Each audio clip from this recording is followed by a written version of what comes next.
नमस्कार दोस्तों, स्वागत है आप सभी का इंडिया डिकोडेड पर। दोस्तों, आज से लगभग 2 हफ्ते पहले खबर सामने आई थी कि डोनाल्ड ट्रंप के प्रशासन के द्वारा अब अमेरिकी यूनिवर्सिटीज़ को भी कंट्रोल और रेगुलेट करने का प्रयास किया जा रहा है।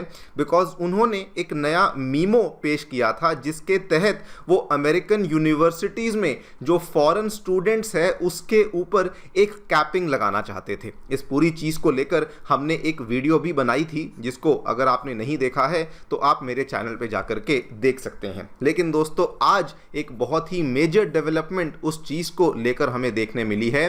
बिकॉज जो ये डोनाल्ड ट्रंप के एडमिनिस्ट्रेशन का प्लान था, इस प्लान को उन्हीं की यूनिवर्सिटीज़ के द्वारा ओपनली एंड पब्लिकली रिजेक्ट कर दिया गया है। आप लोग यहाँ पे देख सकते हैं इसकी massive coverage obviously American media तो कर ही रही है, लेकिन इंडियन मीडिया के द्वारा भी इसकी कवरेज यहाँ पे करी जा रही है। आप यहाँ पे देखिए, सबसे पहले तो जो बड़ी बड़ी यूनिवर्सिटीज़ थी, आपने नाम सुना होगा, ये नामी गिनामी यूनिवर्सिटीज़ हैं दोस्तों अमेरिका की, MIT और ब्राउन यूनिवर्सिटी। इन्होंने तो आज से कुछ दिन पहले ही इस पर्टिकुलर प्लान को रिजेक्ट कर दिया था, लेकिन आज मॉर्निंग में खबर सामने आती है कि इवन यूनिवर्सिटी ऑफ पेंसिल्वेनिया और यूनिवर्सिटी ऑफ सदर्न कैलिफोर्निया, जो कि अगेन बहुत ही फेमस, बहुत ही जानी मानी यूनिवर्सिटीज़ हैं अमेरिका में रिसर्च के लिए, टेक्नोलॉजी के लिए, इन्होंने भी यहाँ पर इस पर्टिकुलर डोनाल्ड ट्रंप के प्रपोजल को बिल्कुल प्रॉपरली रिजेक्ट कर दिया है। खबर आप देख सकते हैं दोस्तों, जस्ट आज मॉर्निंग में ही सामने आई है।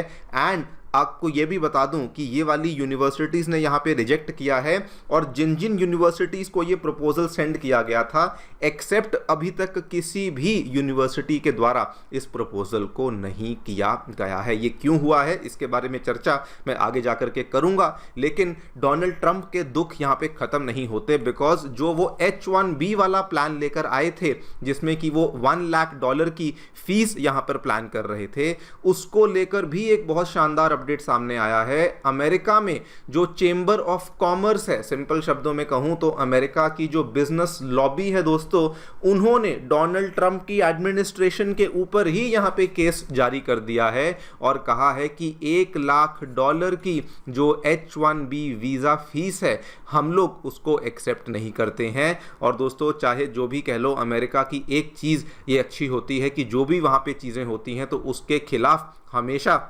कुछ लीगल जाने का प्रोसेस अवेलेबल होता है। उसी प्रोसेस का इस्तेमाल करते हुए यूनाइटेड स्टेट्स के चेंबर ऑफ कॉमर्स ने डोनाल्ड ट्रंप की एडमिनिस्ट्रेशन के ऊपर ही दोस्तों केस को दर्ज कर दिया है। ये भी देख सकते हैं, ये कल यहाँ पे कवर किया गया, पहले वेस्टर्न मीडिया ने कवर किया, एंड इस चीज़ को आज इंडियन मीडिया के द्वारा भी यहाँ पे कवर किया गया है। इन दोनों ही डेवलपमेंट्स के बारे में बातचीत करेंगे। क्या देखने को मिला है, व्हाट आर द रीजंस जिसके चलते यूनिवर्सिटीज़ ने वो प्लान रिजेक्ट किया है, और यूएस की बिजनेस लॉबी के द्वारा H-1B वाले प्लान के खिलाफ केस दर्ज किया गया है। इस पूरी चीज का क्या प्रभाव डोनाल्ड ट्रंप के प्रशासन के ऊपर पड़ता है और इसका क्या इंपैक्ट इंडिया पे पड़ता है, ये भी हम लोग समझने का प्रयास करेंगे। आइए शुरू करते हैं मेरे साथ। मेरा नाम है अनिरुद्ध। यदि आप लोग हमें फॉलो करना चाहते हैं, हमारे लेक्चर्स के अपडेट्स को प्राप्त करना चाहते हैं, तो यहाँ पर दिए गए टेलीग्राम चैनल के माध्यम से ऐसा कर सकते हैं। दोस्तों, आगे बढ़ने से पहले मेरी आपसे रिक्वेस्ट है, सबसे पहले तो आपने हमें इतना प्यार दिया, इतना सपोर्ट किया, उसके लिए आई एम रियली थैंकफुल। लेकिन दोस्तों, कई सारे जो हमारे व्यूअर्स हैं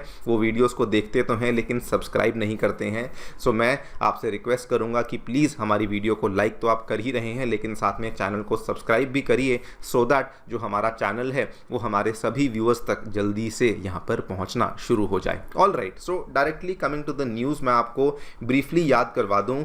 आज से 10-12 दिन पहले की बात है, डोनाल्ड ट्रंप के प्रशासन के द्वारा एक मेमोरेंडम को यहाँ पे अनाउंस किया गया था। उस मेमोरेंडम में वैसे तो कई सारी बातें थी, लेकिन अगर मैं संक्षेप में बात करूं तो उन्होंने कहा था कि एक तो जो अमेरिकी विश्वविद्यालय हैं उसके अंदर जो इंटरनेशनल स्टूडेंट्स हैं वो केवल 15% ही हो सकते हैं। नंबर 2 कहा गया था, किसी भी एक सिंगल कंट्री से टोटल अगर स्टूडेंट्स हैं तो 5% एक सिंगल कंट्री से उससे ज़्यादा नहीं आ सकते हैं। मतलब अगर 1000 बच्चे किसी यूनिवर्सिटी में हैं तो केवल 150 बच्चे फॉरेन बच्चे हो सकते हैं, और एक कंट्री से 50 बच्चे से ज़्यादा आप लोग उसके अंदर एनरोलमेंट नहीं कर सकते हैं। और भी कई सारी बातें थी कि वो वाला जो स्टूडेंट है उसके सोशल मीडिया की मॉनिटरिंग करी जाएगी, उसका जो डेटा है वो डिपार्टमेंट ऑफ होमलैंड सिक्योरिटी के साथ यहाँ पे शेयर किया जाएगा, वगैरह वगैरह। लेकिन दोस्तों, ये वाला जो प्लान है सबसे पहले अमेरिका की नामी गिनामी यूनिवर्सिटी MIT ने रिजेक्ट किया, उसके बाद ब्राउन यूनिवर्सिटी, बहुत ही फेमस यूनिवर्सिटी है, उन्होंने रिजेक्ट किया,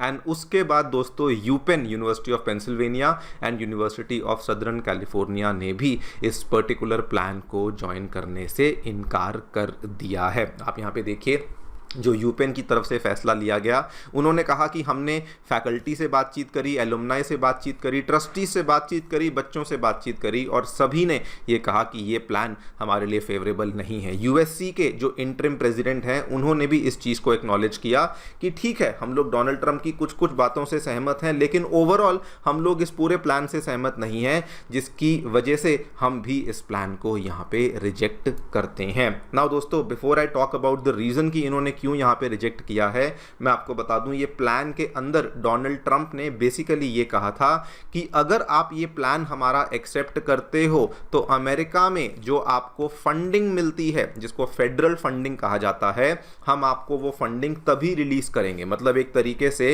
ये डोनाल्ड ट्रंप का प्रशासन अमेरिकी यूनिवर्सिटीज को डरा धमका रहा था कि अगर आप इस प्लान को एक्सेप्ट करेंगे तभी जाकर के जो फंडिंग है वो आपके लिए रिलीज करी जाएगी। लेकिन दोस्तों, इसी पर्टिकुलर बेसिस के ऊपर यहाँ पर इन यूनिवर्सिटीज़ ने इसको रिजेक्ट कर दिया है। यूनिवर्सिटीज़ ने कहा कि सबसे पहले तो इंस्टीट्यूशनल ऑटोनॉमी बहुत इंपॉर्टेंट है, एकेडमिक फ्रीडम बहुत इंपॉर्टेंट है, एंड मोस्ट इंपॉर्टेंटली जो गवर्नमेंट की ओवर रीच है वो तो हम एक्सेप्ट कर ही नहीं सकते हैं। सिंपल शब्दों में अगर बताऊं तो विश्वविद्यालयों के द्वारा अपने कारणों में कहा गया है कि सबसे पहले तो जो एकेडमिक स्वतंत्रता होती है, जो उसके बाद एकेडमिक स्वायत्तता होती है, और साथ में किसी भी प्रकार की डिसीजन मेकिंग में गवर्नमेंट का यहाँ पे कोई रोल नहीं होना चाहिए, और इसीलिए हम लोग इस प्लान को रिजेक्ट करते हैं। आपको बता दूं, ये 4 यूनिवर्सिटीज़ ने तो ओपनली आके रिजेक्ट ही कर दिया है, लेकिन जिन जिन यूनिवर्सिटीज़ को ये मेमोरेंडम सेंड किया गया था, किसी भी यूनिवर्सिटी के द्वारा अभी तक उस मेमोरेंडम को पब्लिकली एक्सेप्ट किया ही नहीं गया है।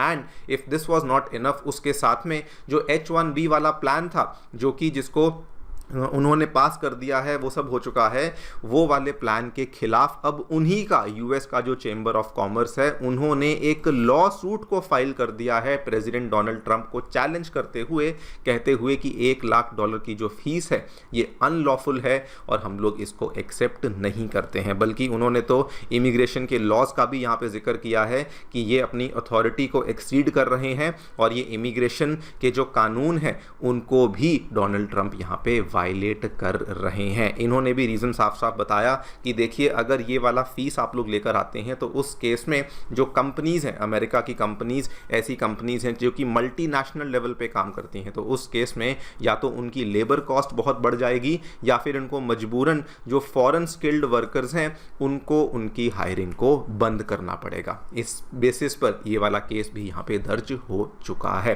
नाउ दोस्तों, इस दोनों ही डेवलपमेंट्स का जो इम्पैक्ट है वो ट्रंप एडमिनिस्ट्रेशन के ऊपर बहुत ही खराब है। जो यूनिवर्सिटीज़ वाली चीज़ हुई है, जब उस चीज़ को किसी ने एक्सेप्ट ही नहीं किया तो क्लियर कट है कि डोनाल्ड ट्रंप का जो यहाँ पे प्लान है उसकी यहाँ पर निंदा हो रही है, उसको एक्सेप्ट कोई भी करना नहीं चाहता है। H1B वाला जो प्लान है, क्योंकि वो भी अब बैकफायर कर रहा है, तो क्लियर कट है कि जो कॉरपोरेट वर्ल्ड है वो भी इस चीज़ से खुश नहीं कि अमेरिका का जो प्रशासन है वो अपनी रेगुलेटरी ओवर रीच करे। और दोस्तों, अगर आप इन सभी चीज़ों को यहाँ पे कंबाइन कर दें तो बड़ा ही क्लियर है कि डोनाल्ड ट्रंप जो है वो जो भी फैसले जब से वो सत्ता में आए हैं, फिर भले वो टैरिफ वाला फैसला हो, वहां पर भी उनके, आपको याद होगा आज से 1.5 महीना पहले उनके उस प्लान को भी रिजेक्ट कर दिया गया था। यूएस की ही कोर्ट ने बोला था कि ये जो है ये गलत है, इलीगल है। उसके बाद आज जो एकेडमिक प्लान लेकर आए हैं वो भी रिजेक्ट कर दिया गया है, और उसके बाद जो ये H1B वाला प्लान लेकर आए थे वो कॉरपोरेट्स के द्वारा भी रिजेक्ट कर दिया गया है। सो क्लियर कट है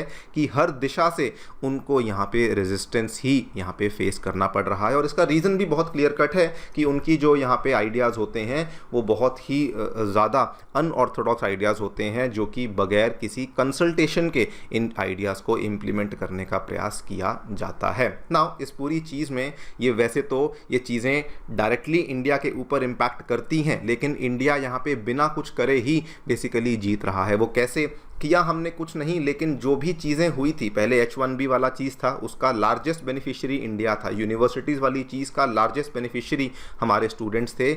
हमने कुछ भी नहीं किया, बल्कि हम तो इस पर्टिकुलर चीज़ को, मौके का फ़ायदा उठा रहे थे और हम लोग हमारी इंडियन टैलेंट को वापस भारत बुलाने का प्रयास कर रहे थे। लेकिन वहाँ पर उसके बावजूद भी डोनाल्ड ट्रंप की पॉलिसीज़ के खिलाफ उनके ही लोग हैं जो कि अब आवाज़ उठाना शुरू कर चुके हैं। आप इसका उदाहरण देख भी सकते हैं। मैंने इस चीज़ को लेकर भी वीडियो बनाई थी कि कई सारी अमेरिकी कंपनियां हैं जो कि अब इंडिया में शिफ्ट करेंगी और उसकी अनाउंसमेंट हम देख चुके हैं। गूगल ने ऑलरेडी अनाउंस कर दिया है कि वो $15 बिलियन का एक बहुत बड़ा हब है जो कि अमेरिका के बाहर अब इंडिया के विशाखापट्टनम में बेसिकली बनाने वाले हैं। और ये केवल शुरुआत है, because I am very very sure कि और कई सारी कंपनियां हैं जो कि अब इस लाइन में लगने वाली हैं। आप लोग जो भी सोचते हैं मुझे डेफिनेटली बताएं कमेंट सेक्शन में। मेरी तरफ से फिलहाल के लिए वीडियो में इतना ही। Thank you so much for listening. Stay tuned and